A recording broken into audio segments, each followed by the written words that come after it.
કેમ છો વિદ્યાર્થી મિત્રો? બધા મજામાં? ઘણા બધા મોટા વેકેશન બાદ ફરી પાછા આપણે જે ચેપ્ટર ચાલુ હતું, ચેપ્ટર નંબર 4, જેનું નામ હતું ગતિમાન વિદ્યુત ભારો અને ચુંબકત્વમાં પાછા આવીએ છીએ. આજે આપણે વાત કરવાની છે ખૂબ જ સરસ મજાની અને થોડીક અગત્યતા ધરાવનાર થિયરીની, જેનું નામ છે વિદ્યુત પ્રવાહધારિત ગૂંચળા પર લાગતા ટોર્ક અને ચુંબકીય ડાયપોલ મોમેન્ટ, અને ગુજરાતીમાં ચુંબકીય ચાક માત્રા પણ કહેવાય. તેના સમીકરણો આપણે મેળવવાના છે. આવા જ સમીકરણો આપણે પહેલા ચેપ્ટરમાં પણ મેળવેલા છે અને એની સાથે આ સમીકરણ થોડી ઘણી સામ્યતા પણ ધરાવે છે. તેની પણ ચર્ચા આપણે આગળ જતા કરશું. ખૂબ જ લેન્ધી અને લાંબી થિયરી છે, સાવ નાની નથી, થોડીક લાંબી થિયરી છે, એટલે સમજવાનો ખાસ પ્રયત્ન કરવો. અને જે વિદ્યાર્થીઓને જૂના કન્સેપ્ટ થોડાક ભૂલાઈ ગયા હોય એને આગલા વિડીયો જોઈને એકવાર પાછું બધું ઝડપથી રિવાઇઝ કરી લેવું, જેના દ્વારા આની અંદર આવતા અમુક સૂત્રો, અમુક ટેકનિક્સ તમને પાછી યાદ આવી જાય. જો આ જ વસ્તુને, આ જ થિયરીને પ્રશ્નમાં પૂછવામાં આવે તો પ્રશ્ન આવી રીતના બનાવી શકાય કે સમાન ચુંબકીય ક્ષેત્રમાં લટકાવેલા વિદ્યુત પ્રવાહધારિત લંબચોરસ ગૂંચળા પર, આ લંબચોરસ શબ્દ છે ને એ ઓપ્શનલ છે, એની જગ્યાએ કોઈ પણ શબ્દ હોય તો કંઈ ફેર નહીં પડે, જેની ચર્ચા હું છેલ્લે તો કરીશ જ, પણ છતાં યાદ રાખજો, લંબચોરસની જગ્યાએ ચોરસ હોય તોય મને વાંધો નથી, ત્રિકોણ હોય તોય વાંધો નથી, પછી ગોળ હોય તોય મને વાંધો નથી, વર્તુળાકાર પણ હોઈ શકે, આવા કોઈ પણ શબ્દ વાપરી શકાય. લંબચોરસ ગૂંચળા પર લાગતા ટોર્કનું સૂત્ર પણ ક્યારે? તો કે જ્યારે ગૂંચળાનું સમતલ નિયમિત ચુંબકીય ક્ષેત્રમાં હોય ત્યારે. આ એક છેલ્લી લીટી સમજવા જેવી કે જ્યારે ગૂંચળાનું સમતલ નિયમિત ચુંબકીય ક્ષેત્રમાં જ હોય ત્યારે. એક ઉદાહરણ આપીને સમજાવું. આ ચુંબકના બે ધ્રુવ છે, માની લ્યો. આ છે એન ધ્રુવ, આ છે એસ ધ્રુવ. આ બે ધ્રુવ છે અને તમને એ પણ ખબર છે કે ચુંબકીય ક્ષેત્ર એન થી એસ તરફનું હોય. આ વચ્ચે રાખવામાં આવ્યું છે ગૂંચળું, જે લંબચોરસ આકારનું છે, એવું અત્યારે આપણે ચર્ચામાં લીધેલું છે. તો આ લંબચોરસ ગૂંચળું તે આ બંને ચુંબકોના સમતલમાં જ હોવું જોઈએ. આવી રીતના નહીં, આવી રીતના તમે મારી આકૃતિમાં જોઈ શકતા હશો, મેં આ લંબચોરસ નામ ઊંચું કરી નાખ્યું. તો આવી રીતના ત્રાસું નહીં. કેવી રીતના હોવું જોઈએ કમ્પલસરી કેસમાં? તો કે આ ચુંબકીય ક્ષેત્રના સમતલમાં જ હોવું જોઈએ. ત્યારે આ લંબચોરસ પર લાગતું ટોર્કનું સમીકરણ શું થાય અને ચુંબકીય ડાયપોલ મોમેન્ટને વ્યાખ્યાયિત આપણે કરવાનું છે. થોડુંક 3 ડાયમેન્શન વસ્તુ છે, એટલે આકૃતિ મેં તમને દોરવાનો પ્રયત્ન કર્યો છે વ્યવસ્થિત, પણ તમારે સમજવું પડશે 3 ડાયમેન્શન. થોડુંક ધ્યાન આપજો એટલે સમજાઈ જશે. આકૃતિનું પહેલા વર્ણન કરી લઈએ ઝડપથી કે આ બે ચુંબકના ધ્રુવ છે. અહીંયા એક રાખ્યો છે એન ધ્રુવ ધરાવતો ચુંબક, આ રાખ્યો છે એસ ધ્રુવ ધરાવતો ચુંબક. અને સ્વાભાવિક રીતના સમજી શકાય, મેં કોઈ એક બિંદુને એવી રીતના વિચાર્યું છે જે બિંદુ વચ્ચે આવતું હોય. લંબચોરસમાં એક બિંદુ વિચાર્યું છે O, અને આ O બિંદુ પાસે ચુંબકીય ક્ષેત્ર જોવામાં આવે તો તે ચુંબકીય ક્ષેત્ર એન થી લઈને એસ તરફનું, એટલે તમે આકૃતિમાં જોઈ શકો છો, આ બાજુ મેં એરો મારેલો છે, એટલે કે એન થી લઈને એસ તરફનું ચુંબકીય ક્ષેત્ર હશે. પછી એક લંબચોરસ રાખ્યું છે એવી રીતના વચ્ચે, બરાબર ને, જે આના ચુંબકીય ક્ષેત્રના સમતલમાં જ રહે એવી રીતના એક લંબચોરસ રાખ્યું છે. અને તેની સાથે એક બેટરી જોડી છે. આ બેટરી છે અને બેટરીમાંથી ધારો કે આઈ જેટલો વિદ્યુત પ્રવાહ પસાર થાય છે, સમાન પ્રવાહ આઈ જેટલો વહે છે એવું માની લીધું. લંબચોરસના ચારેય બિંદુને નામ આપી દીધા મેં, એ બી, બી સી, સી ડી અને એ ડી. 4 બાજુઓ વાળું લંબચોરસ હોય તો 4 બિંદુના નામ પણ મેં આપી દીધા. તો એમને શરૂઆત કરીએ સિમ્પલ. આકૃતિ ઉપરથી પહેલા તો એક વસ્તુ વિચારીએ કે જો આ લંબચોરસ ગૂંચળાને ચુંબકીય ક્ષેત્રમાં રાખવામાં આવે તો ચુંબકીય ક્ષેત્રને લીધે તે લંબચોરસ ગૂંચળા પર કાંઈક ચુંબકીય બળ લાગે. ચુંબકીય ક્ષેત્રની અંદર જો કોઈ વસ્તુ રાખવામાં આવે તો તેની ઉપર બળ લાગે, અને બળનું ઇક્વેશન આપણે યાદ દેવડાવી દો તમને. F is equal to I L cross B હોય. આઈ એલ ક્રોસ બી એટલે કે આઈ એલ એટલે પ્રવાહખંડ કહેવાય અને બી એટલે કે નિયમિત ચુંબકીય ક્ષેત્ર. અને જો ચોકડી કાઢી નાખીએ, મૂલ્યની સ્વરૂપમાં લખીએ તો I L B sine theta લખી શકાય. અને જ્યાં થીટા એટલે શું વિદ્યાર્થી મિત્રો? તો કે આઈ એલ અને બી વચ્ચેનો ખૂણો થાય. જેમ જેમ ખૂણો બદલાવશો તેમ બળનું મૂલ્ય બદલશે. પછી એવું બોલી શકાય, જેમ પ્રવાહખંડને ચુંબકીય ક્ષેત્ર બદલે તેમ બળનું મૂલ્ય તો બદલે, પણ જનરલી આપણે કોની ઉપર ધ્યાન રાખવાનું હોય? તો કે થીટા ઉપર ધ્યાન રાખવાનું હોય. આ વસ્તુ ખાસ ધ્યાનમાં રાખજો.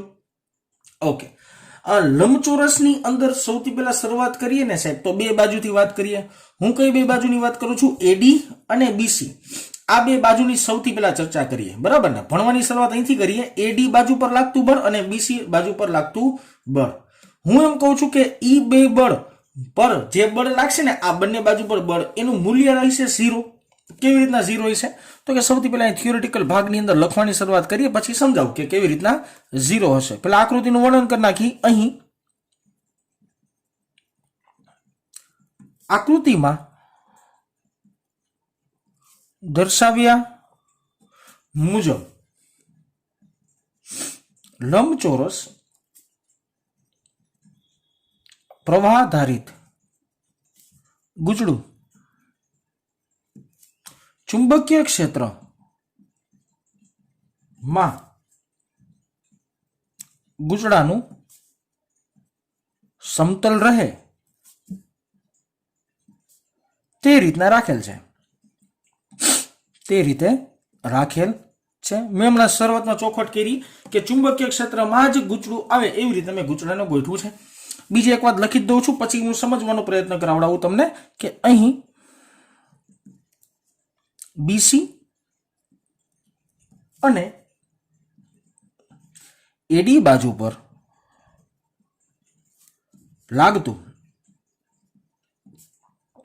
ચુંબકીય બળ 0 હશે. એટલે દેશી ભાષામાં કે બીસી અને એડી બાજુ પર ચુંબકીય બળ લાગશે નહીં. કેવી રીતના નહીં લાગે, બરાબર ને? હવે એની આપણે ચર્ચા કરીએ વિદ્યાર્થી મિત્રો.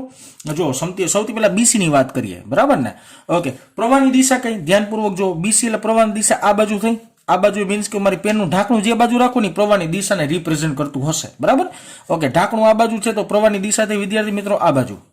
બીજી એક વસ્તુ સમજીએ કે આ ચુંબકીય ક્ષેત્ર કઈ દિશામાં? તો કે ચુંબકીય ક્ષેત્રની દિશા પણ પ્રવાહખંડની દિશામાં જ છે.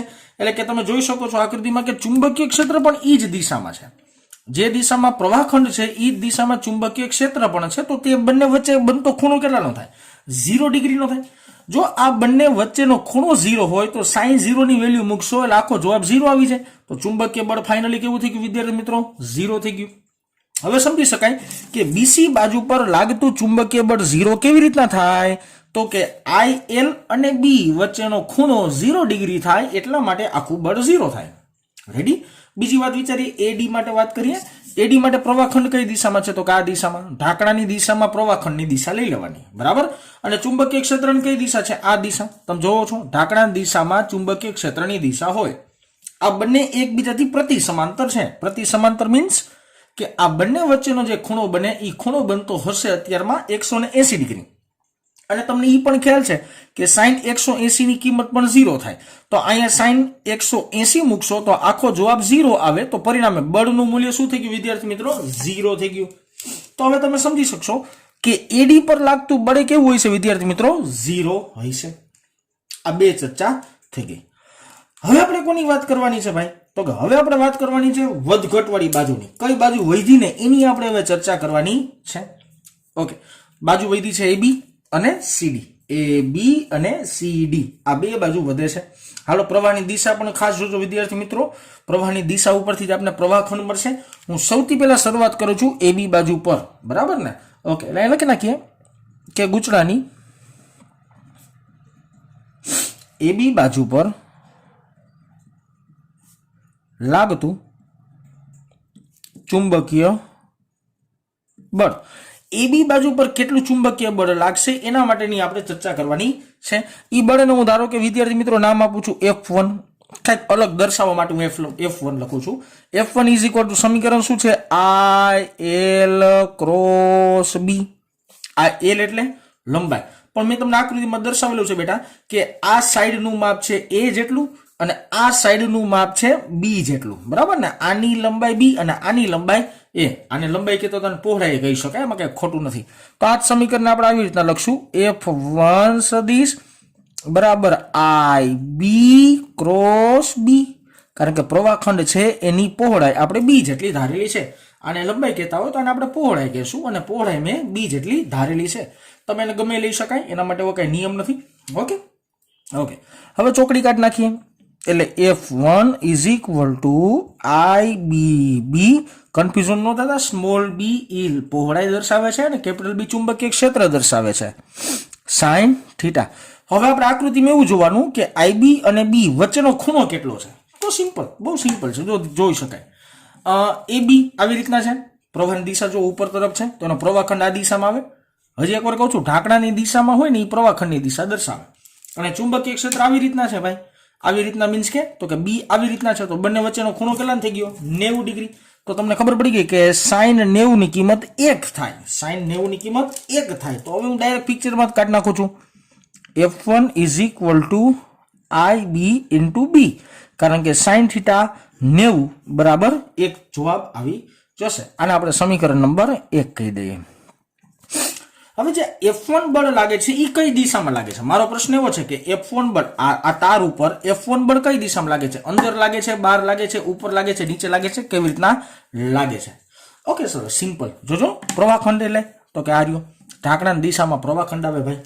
ઓકે, આ શું છે તો કે આ ચુંબકીય ક્ષેત્રની દિશા છે. સરસ, ચાલો મારે બળ ગોતવું કેમ ગોતાય? તો કે IL થી લઈને B, એટલે IB થી લઈને B, IB થી લઈને B જમણા હાથનો સ્ક્રૂનો નિયમ વાપરવો પડે. IB થી લઈને B જમણા હાથનો સ્ક્રૂનો નિયમ વાપરવો પડે. આ જમણા હાથનો સ્ક્રૂ મૂકો. જમણા હાથનો સ્ક્રૂ હંમેશા ક્યાં મૂકવાનો બેટા? તો કે જ્યાં બેની પૂંછડી ભેગી થતી હોય મૂકવાનો હોય. બરાબર હે? આ જગ્યાએ પૂંછડી ભેગી થાય છે એવું માની લઈએ મારી આકૃતિની અંદર, અને અહીંયા આપણે જમણા હાથનો સ્ક્રૂનો નિયમ વાપરીએ. ક્યાંથી ક્યાં ફેરવશું? જમણો હાથ જોવો જોઈએ.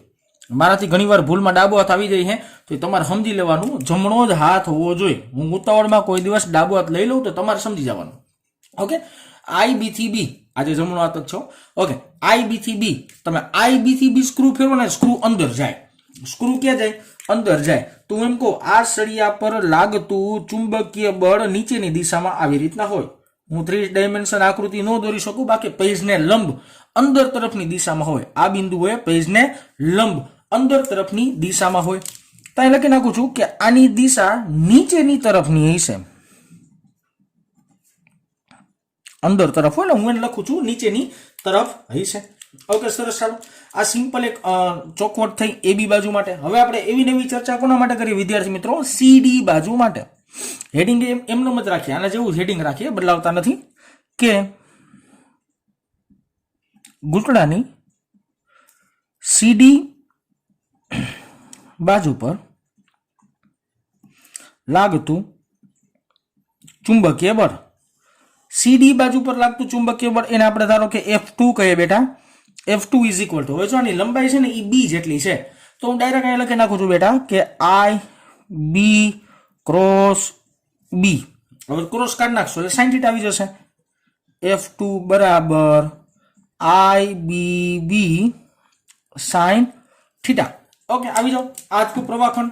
ઢાંકણું જોજો ખાસ, ઢાંકણાની દિશામાં પ્રવાહખંડની દિશા, અને આ થી ચુંબકીય ક્ષેત્ર. બે વચ્ચેનો ખૂણો કેટલાનો બને છે ભાઈ? તો કે 90 ડિગ્રીનો બને છે. તો બહુ ચર્ચામાં નથી પડતો, હવે ખબર પડી જ જતી હોય. આ ખૂણો બનશે 90 ડિગ્રી અને સાઇન 90 ની કિંમત થાય 1.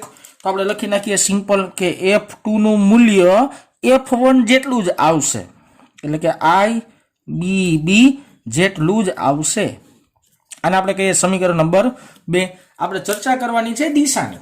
ઓકે, દિશાની ચર્ચા કરી. ચાલો, ઢાંકણાની દિશામાં પ્રવાહખંડ છે, ઢાંકણું પ્રોપર ન દેખાય તો સમજી લેજો. અને આ દિશાથી ચુંબકીય ક્ષેત્રની. ઓકે, પ્રવાહખંડથી ચુંબકીય ક્ષેત્ર બાજુ ફરવાનું, પ્રવાહખંડથી ચુંબકીય ક્ષેત્ર બાજુ ફરવાનું. જમણો હાથ, બે પૂંછડી ભેગી થઈ અહીંયા, બે પૂંછડી થઈ અહીંયા સ્ક્રૂ મૂકી દેવાનો અને ફરવાનું ક્યાં? પ્રવાહખંડથી ચુંબકીય ક્ષેત્ર બાજુ, એટલે સ્ક્રૂ બહાર આવે તો આની દિશા મળે, ઈ મળે ઉપર તરફની દિશામાં, ઉપરની દિશામાં. કઈ દિશામાં? ઉપરની દિશામાં. એટલે આની પર લાગતું બળ બેટા આવી રીતના ક્યાંક હોય. હું આમ ક્રોસ દેખાડું છું તમને દેખાય એટલા માટે, બાકી રીતના સપાટીને લંબ આમ બહાર આવતી દિશા જનરલી હોય. અહીં આપણે લખી નાખીએ F2 બળ. ઓકે સરસ, ચાલો હવે થોડુંક 11 સાયન્સમાં વયા જાય. 11 સાયન્સની અંદર ચાક ગતિ નામના ચેપ્ટરની અંદર આપણે જે કઈ ચર્ચા કરી હતી એની થોડીક વાત કરીએ. અને આ ચર્ચા હું શું કરવા કરાવડાવું છું એનું એક કારણ છે બેટા, કારણ કે ન્યૂ સિલેબસની અંદર હું જે વાત કરું છું ને બળ યુગ્મની ચાક માત્ર, એ ન્યૂ સિલેબસની અંદર નહોતું, નીકળી ગયું. પણ જે તે શિક્ષકોએ ભણાવ્યું હોય તો ઠીક છે, આઈ થિંક મેં જ લીધું તો બધે તો ભણાવ્યું જ હશે, આઈ થિંક મને યાદ હોય ત્યાં સુધી. ન ભણાવ્યું હોય તો ધ્યાન આપજો અહીંયા કે ધારો કે આ કોઈ પદાર્થ છે, હું તમને સિમ્પલ બેઝિક વસ્તુ સમજાવું છું. આ એક કોઈ પદાર્થ છે, આ પદાર્થમાં આ બિંદુ એ પ્રોપરલી આમ બળ લાગ્યું F1 જે ઉપરની તરફ છે, અને એ જ બિંદુએ નીચેની તરફ બળ લાગ્યું જેનું નામ છે F2 જે નીચેની તરફ છે. બિંદુ એક જ છે, એક જ બિંદુએ બે સમાન મૂલ્યના અને પરસ્પર વિરુદ્ધ દિશાના બળ લાગ્યા, સમાન મૂલ્યના અને પરસ્પર વિરુદ્ધ દિશાના બળ લાગ્યા. તો આ બે બળ પોતપોતાની અસરને નાબૂદ કરી નાખે. દેશી ભાષામાં પરિણામે આ પદાર્થ ઉપર કઈ બળ લાગશે નહીં. હજી એકવાર કહું છું કે એક જ બિંદુ પર સમાન મૂલ્યના અને પરસ્પર વિરુદ્ધ દિશાના જો બળ લાગતા હોય તો બંને બળ એકબીજાની અસરને નાબૂદ કરી નાખે અને પરિણામી બળ ઉપજાવે નહીં. આના જેવી વાત પાછી રિપીટ કરું એક કે ધારો કે આ એક પદાર્થ છે, માની લ્યો એવું, આ બિંદુ એ અહીંયા બળ લાગ્યું F1 અને આ બિંદુએ અહીંયા બળ લાગ્યું F2.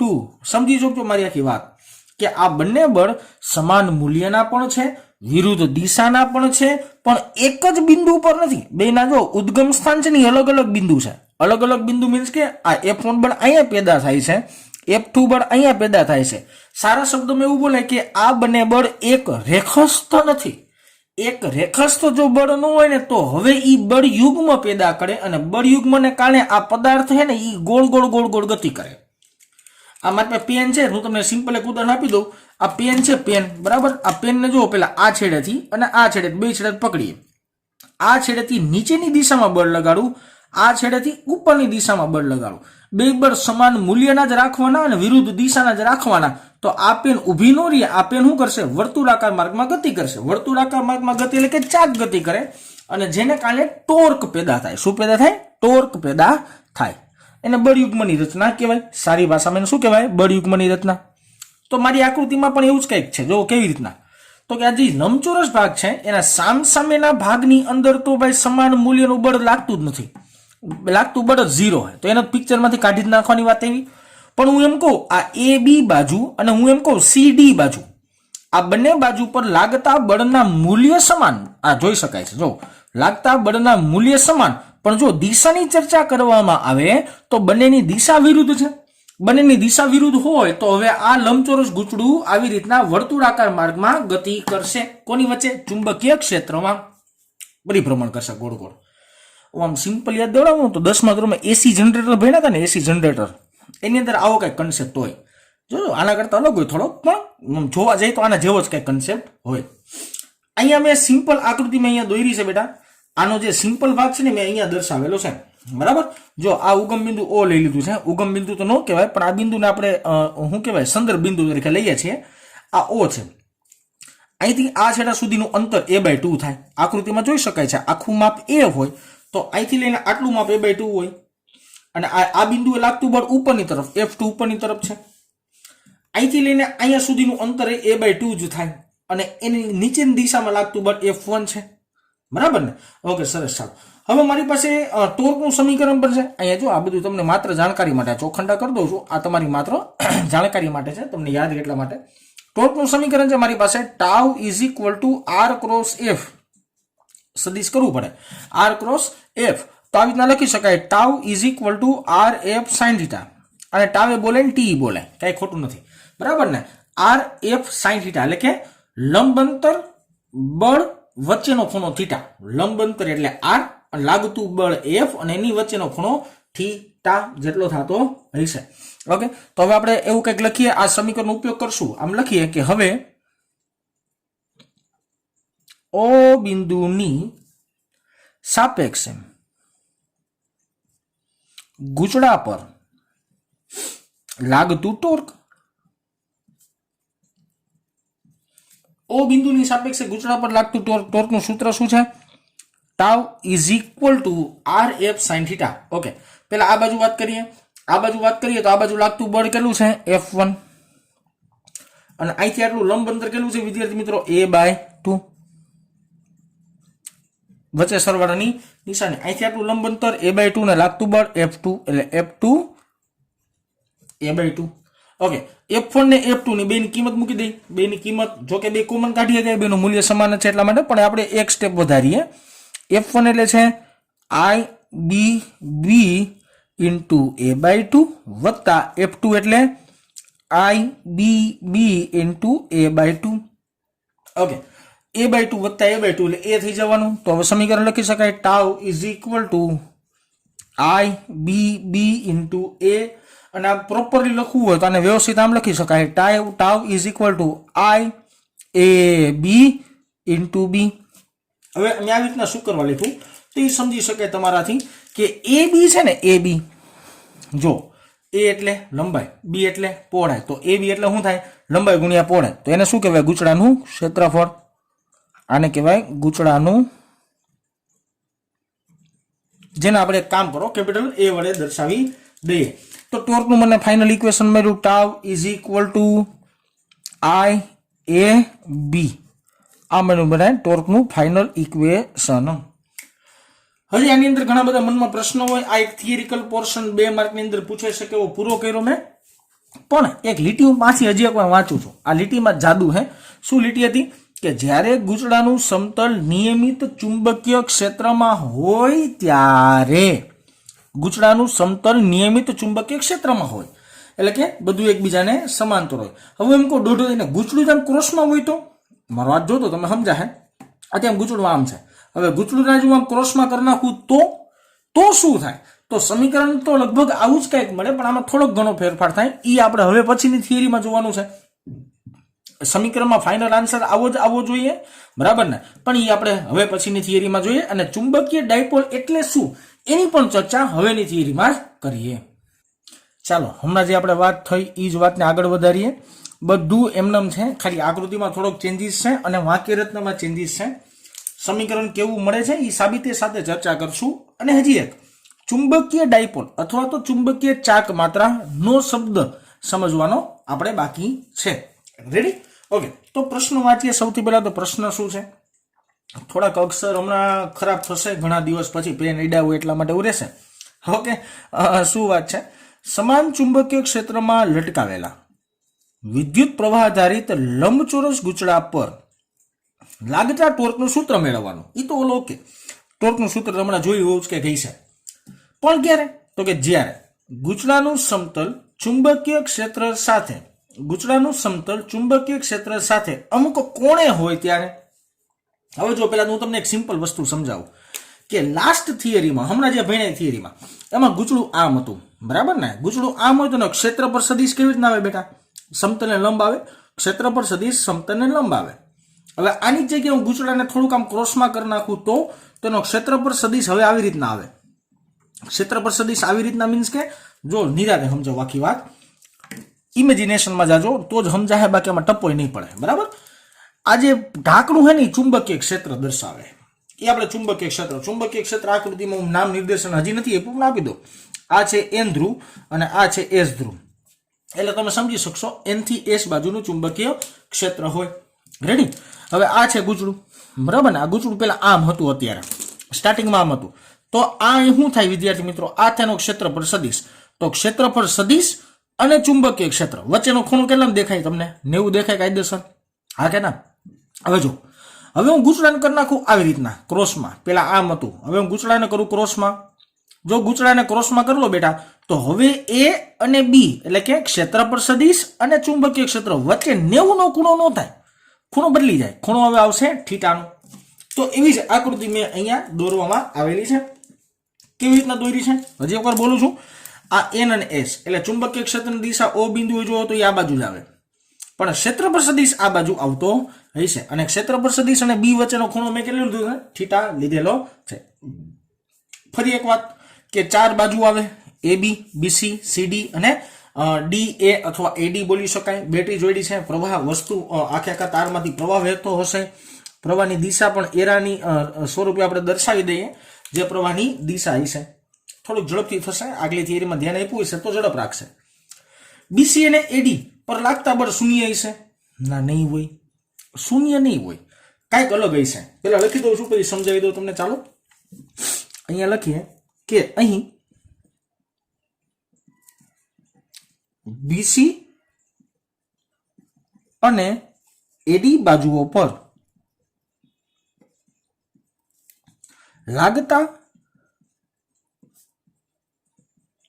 ચુંબકીય બળ સમાન મૂલ્યના તેમજ વિરુદ્ધ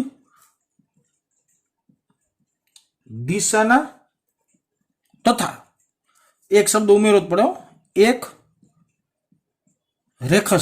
રેખસ્થ નો મતલબ એક જ બિંદુ પર જ હોવા જોઈએ અથવા તો એક લીટી પર હોવા જોઈએ એક રેખસ્થ હોય જેથી આ બંને બળો એકબીજાની અસર નાબૂદ કરશે તેથી આ બંને બળને લીધે ગુચરા પર ટોર્ક લાગશે નહીં બીસી અને એડી બાજુ પર લાગતા ચુંબકીય બળના મૂલ્યો અને તેમજ વિરુદ્ધ દિશાના તથા એક રેખસ્થ હશે અને આ બંને બળો એકબીજાની અસર નાબૂદ કરશે અને તેથી આને લીધે ટોર્ક નહીં લાગે. કેવી રીતના સમજાવું જો આ બીસી ખાસ સમજો બેટા આ બીસી બરાબર આ થયું ચુંબકીય ક્ષેત્ર આ બીસી ની દિશા એટલે કે આ પ્રવાહખંડ થયો સિમ્પલ અને હજી એક વાત બીજી એક વાત આપણે પાછી હતી જૂની વાત રિપીટ કરી નાખીએ કે આટલું અંતર એ જેટલું અને એવી રીતના આટલું અંતર બી જેટલું અહીંયા લખી દઉં છું આટલું અંતર બી જેટલું આગલી આકૃતિ જેવું જ કોપી રાખ્યું બરાબર ને બદલાવતા નથી.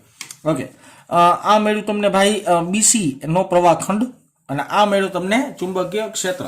હવે તમારે ફરવાનું કેમ પ્રવાહખંડથી ચુંબકીય ક્ષેત્ર પર જમણા હાથનો નિયમ હાલો પ્રવાહખંડથી ચુંબકીય ક્ષેત્ર એટલે સ્ક્રૂ આમ ફરે આમ એટલે સ્ક્રૂ બહાર આવતો હોય સ્ક્રૂ બહાર આવતો હોય તો આની પર લાગતું બળ હોય ને ઉપર તરફ હોય આમ હોય ઉપર તરફ તમને દેખાયેલા એરો માર દઉં ઉપર તરફ આવી રીતના હોય બરાબર રેડી. હવે જો આમાં જો પ્રવાહખંડ કેમ છે આ પ્રવાહખંડ થઈ ગયો આવી રીતના નીચે અને આ મળ્યું તમને ચુંબકીય ક્ષેત્ર આ પ્રવાહખંડ આમ હે આ મળ્યું ચુંબકીય ક્ષેત્ર પ્રવાહખંડથી ચુંબકીય ક્ષેત્ર પ્રવાહખંડથી ચુંબકીય ક્ષેત્ર પ્રવાહખંડ આમ છે અને આ થયું ચુંબકીય ક્ષેત્ર. જમણો હાથનો નિયમ કરો એટલે કેમ આવે આ બાજુ આવે આ બાજુ એટલે કે આવી રીતના આવે. તો જો સમજો એક જ રેખા ઉપર સમાન મૂલ્ય અને વિરુદ્ધ દિશાનું બળ લાગે જેને કારણે આ એકબીજાની અસર નાબૂદ કરે. આ એક પેન છે ને પેન આને એક રેખા વિચાર લ્યો તો આ બિંદુએ લાગતું બળ આમ ઉપર હોય આ બિંદુએ લાગતું બળ આમ નીચે હોય એટલે સમાન મૂલ્યનું અને પરસ્પર વિરુદ્ધ દિશામાં બળ લાગે એટલે એકબીજાની અસર શું કરી નાખે નાબૂદ કરી નાખે. તો વાહે વધ્યું હું એ બી અને સીડી આ બે બાજુ વધી આ બે બાજુ પર લાગતા બળ સમાન મૂલ્યના વિરુદ્ધ દિશાના જ હોય પણ એક રેખસ્થ નહીં હોય. કેવી રીતના નહીં હોય અહીંયા લાગતું બળ આવી રીતના મળશે તમને જેને આપણે F1 કહી દઈએ અને અહીંયા લાગતું બળ તમને આવી રીતના હું ક્રોસમાં દર્શાવું છું પણ હોય નહીં આમાં નીચે તરફ હોય ને આમાં ઉપર તરફ હોય આવી રીતના બરાબર. આ કહીશું આપણે F2. ઓકે તો આપણે સૌથી પહેલા સિમ્પલ વિચાર લઈએ બેટા કે ઈ મૂલ્ય કેવી રીતના મેળવી શકાય. તો ડાયરેક્ટ જાય થોડુંક ઓ બિંદુને અનુલક્ષીને ગૂંચળા પર લાગતું ટોર્ક ઓ બિંદુને અનુલક્ષીને ગૂંચળા પર લાગતું ટોર્કને આપણે કહી દઈએ ટાઉ વડે દર્શાવી ઇઝ ઇક્વલ ટુ. હવે જોજો આ આકૃતિનો અમુક ભાગ અહીંયા દર્શાવેલો છે આ રેડ માર્કરથી જે લીટી મારી ને એ લીટી આ રહી બરાબર. હવે જો આ બિંદુએથી આટલું માપ a/2 આ બિંદુએથી આટલું માપ a/2 આ બિંદુએથી આટલું માપ a/2 રેડી. આ ક્ષેત્ર પર સદિશ છે આ ચુંબકીય ક્ષેત્ર છે તો આ ચુંબકીય ક્ષેત્ર છે ને ક્ષેત્ર પર સદિશ છે બેની વચ્ચે બનતો ખૂણો કેટલાનો થીટા. હવે આ ખૂણો કેટલાનો થાય 90 - થીટા થાય. ઓકે નહીં સમજાય એમ તો આપણે સાઈડમાં આકૃતિ દોરીએ અહીંયા દોરું છું માત્ર જાણકારી માટે. આ સમતલ છે અને આ એક મારી પાસે સદિશ છે a/2 નો આટલું અંતર છે ને આટલું અંતર a/2 થાય તો આપણે a/2 સદિશ કહી દઈએ બરાબર. હવે તમે જો અહીંયા બનતો ખૂણો કેટલો છે આ a/2 સદિશ ને આ બનતો ખૂણો છે 90 - થીટા 90 - થીટા. તો આ ઘટક કયો થાય? cos θ થાય ને. cos θ કેવી રીતના થાય? a/2 cos 90 minus θ. a/2 cos 90 minus θ. a/2 cos 90 minus θ એટલે શું થઈ જાય? a/2 sin θ. શું થઈ જાય? a/2 sin θ. તો હવે આ બાજુનું માપ કેટલું? a/2 sin θ. અને આ બાજુનું માપ કેટલું? a/2 sin θ. Okay, simple. મૂકી દે કિંમત a/2 sin θ અને બળનું મૂલ્ય છે F1 વત્તા આ સમજાઈ જવું જોઈએ ખાસ.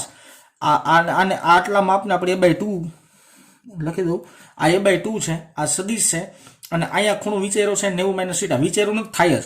આ ખૂણો જો θ થતો હોય આકૃતિ પરથી તો આ ખૂણો થાય 90 માઇનસ θ થાય, કારણ કે બે વચ્ચેનો માપ હોય 90 નો જોઈએ એટલે 90 માઇનસ θ. તો a/2 cos 90 માઇનસ θ કરો એટલે થઈ જાય a/2 sin θ. રેડી? ઓકે.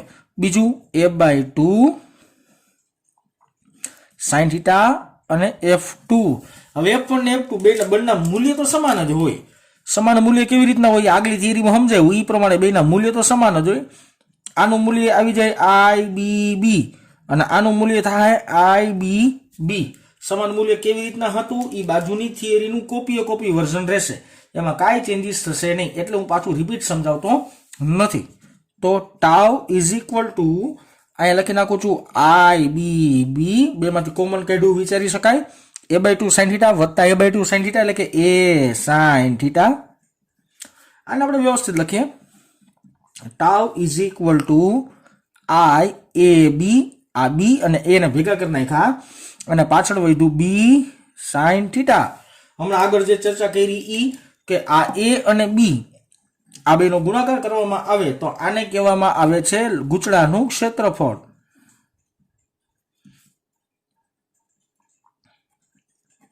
જે આપણે કેના વડે દર્શાવીએ? કેપિટલ A વડે દર્શાવીએ. તો હવે સમીકરણ કેમ બનાવી શકાય? Tau is equal two IAB sin θ. આ મેળો તમારો ફાઇનલ આન્સર. IAB sin θ. જ્યાં થીટા એટલે શું? A અને B વચ્ચેનો ખૂણો. થીટા એટલે શું? A અને B વચ્ચેનો ખૂણો. આગલી થિયરી યાદ કરો. ક્ષેત્રફળ સદિશ આવી રીતના ઉપર આવતું હતું, B આમ આવતું હતું, બે વચ્ચેનો ખૂણો 90 થાય. તો સમીકરણ શું આવી જાય? IAB. આગલી થિયરીનો જવાબ આવી જ જાય. ઓકે, તો આ સદિશ સ્વરૂપે રજૂઆત થઈ. અને હજી સદિશ સ્વરૂપે લખું તો આવી રીતના લખી શકાય. સદિશ સ્વરૂપે tau is equal two IA cross B. કેમ લખાય? IA cross B. અને આપણે જે હમણાં હેડિંગ હતું આગલી થિયરીનું ચુંબકીય ચાક માત્રા, તો એમાં આ જે પદ છે ને, આ પદ આને કહેવાય ચુંબકીય ચાક માત્રા. ચુંબકીય ડાયપોલ મોમેન્ટ એ બોલાય, ચુંબકીય ચાક માત્રા એ બોલાય, બધાનો મતલબ એક જ થાય. જેને આપણે દર્શાવશું m વડે અને એનો આન્સર આવે IA. અને આનો એકમ લખવું હોય તો આનો એકમ પણ યાદ રાખી શકાય આપણે. આનો એકમ થાય ampere into metre square. I નો એકમ થાય એમ્પિયર ને A નો એકમ થાય મીટર સ્ક્વેર. તો હવે ફાઇનલી આ ઇક્વેશનને તમે આવી રીતના પણ લખી શકો. ટાઉ અહીંયા સદિશ કરવું પડશે. Tau is equal two M cross B. આ તમારો આવી ગયો ફાઇનલ જવાબ ચાક માત્રાના સ્વરૂપે. બીજી એક વાત કે અહીંયા જે લંબચોરસ વાપર્યું છે એનું એક જ ગૂંચળું લીધું છે. ગૂંચળાની સંખ્યા આપણે ધારો કે વધારીએ તો જવાબ આવી રીતના લખી શકાય. અહીંયા લખીએ કે જો n આટા વાળું ગૂંચળું હોય તો આ સમીકરણ થાય tau is equal two NIAB sin θ. યાદ રાખવું બહુ સહેલું સમીકરણ છે. Tau is equal two NIAB sin θ. અને આને નાને મારે જો સદિશ સ્વરૂપે લખું તો આમ લખી શકાય tau is equal two NIA cross B. આ થઈ ગયું સદિશ સ્વરૂપે. અને n આટા સાથે સંકળાયેલી ચુંબકીય ચાક માત્રા મળે તમને NIA. આ શું મળ્યું? n આટા સાથે સંકળાયેલી ચુંબકીય ચાક માત્રા. n આટા હોય ત્યારે ચુંબકીય ચાક માત્રા આટલી હોય, જ્યારે એક આટો ત્યારે IA હોય, n આટા હોય ત્યારે NIA જેટલી ચુંબકીય ચાર્જ માત્રા મળે. હજી એક મારે ચર્ચા કરી શકાય કે જ્યારે થીટાનું મૂલ્ય 90 ડિગ્રી હોય, થીટાનું મૂલ્ય 90 ડિગ્રી મીન્સ કે ક્ષેત્રફળ સદિશ અને ચુંબકીય ક્ષેત્રફળ સદિશ અને ચુંબકીય ક્ષેત્ર વચ્ચેનો ખૂણો જ્યારે 90 હોય ત્યારે મળતું ટોર્ક મહત્તમ હોય, એને કહેવાય ટાઉ મેક્સિમમ, અને જેનું મૂલ્ય થાય NIAB જેટલું. ટાઉ મહત્તમ ક્યારે હોય તો કે જ્યારે ક્ષેત્રફળ સદિશ અને ચુંબકીય ક્ષેત્ર વચ્ચેનો ખૂણો કેટલાનો બનવો જોઈએ? 90 ડિગ્રીનો મળવો જોઈએ. તો વિદ્યાર્થી મિત્રો, આ થઈ સમાન ચુંબકીય ક્ષેત્રમાં લટકાવેલા લંબચોરસ ગૂંચળા પર લાગતા ટોર્કના સમીકરણ અને ચુંબકીય ચાક માત્રા વિશેની ચર્ચા. બીજી એક વાત કે અહીંયા છે ને લંબચોરસ ગૂંચળું મૂક્યું છે. લંબચોરસ ગૂંચળાની જગ્યાએ ધારો કે વર્તુળાકાર ગૂંચળું મૂકી દઈએ, ધારો કે ત્રિકોણાકાર ગૂંચળું મૂકી દઈએ, કે કોઈ પણ આકારનું ગૂંચળું મૂકી દઈએ તો ખાલી કેમાં ફેર આવે ખબર તમને? આ સમીકરણમાં ક્ષેત્રફળમાં ફેર આવે.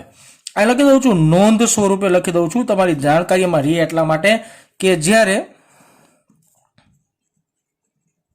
સમાન ચુંબકીય ક્ષેત્રમાં કોઈ પણ આકારનું ગૂંચળું મૂકવામાં આવે ત્યારે સમીકરણમાં એ એટલે કે ક્ષેત્રફળ જ બદલાવું, ખાલી ક્ષેત્રફળ જ બદલે, બીજું કાંઈ બદલે નહીં. એટલે આ સમીકરણમાં એની જગ્યાએ તમારે કિંમત બદલાવાની, બીજું કાંઈ બદલાવાની જરૂર રહેશે નહીં. તો ચાલો વિદ્યાર્થી મિત્રો, એક ટોપિક પૂરો થયો. આજે અહીંયા સુધી રાખીએ. નેક્સ્ટ લેક્ચરમાં આને અનુલક્ષીને આપણે ટેક્સ્ટબુકના અમુક દાખલાઓ છે તેના વિશેની ચર્ચા કરીશું.